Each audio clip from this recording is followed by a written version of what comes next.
In the last lecture, we looked at the adverse effects of desert dust on global climate. Today, we're going to examine more closely what causes dust storms and what other effects they can have. As you know, dust storms have always been a feature of desert climates, but what we want to focus on today is the extent to which human activity is causing them. And it's this trend that I want to look at, because it has wide-ranging implications. So, what are these human activities? Well, there are two main types that affect the wind erosion process, and thus the frequency of dust storms. There are activities that break up naturally wind-resistant surfaces, such as off-road vehicle use and construction. And there are those that remove protective vegetation cover from soils, for example, mainly farming and drainage. In many cases, the two effects occur simultaneously, which adds to the problem. Let's look at some real examples and see what I'm talking about. Perhaps the best-known example of agricultural impact on desert dust is the creation of the USA's Dust Bowl in the 1930s.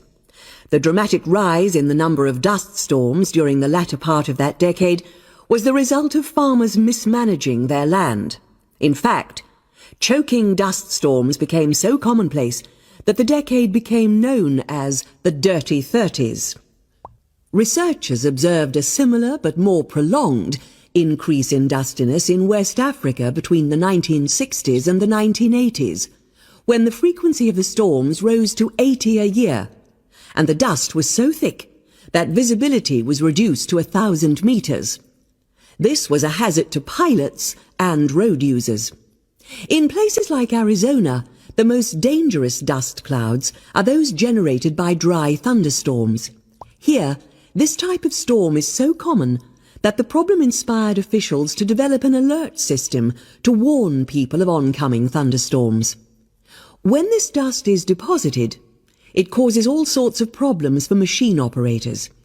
It can penetrate the smallest nooks and crannies and play havoc with the way things operate, because most of the dust is made up of quartz, which is very hard.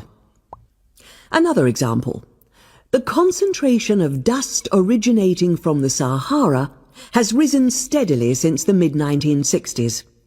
This increase in wind erosion has coincided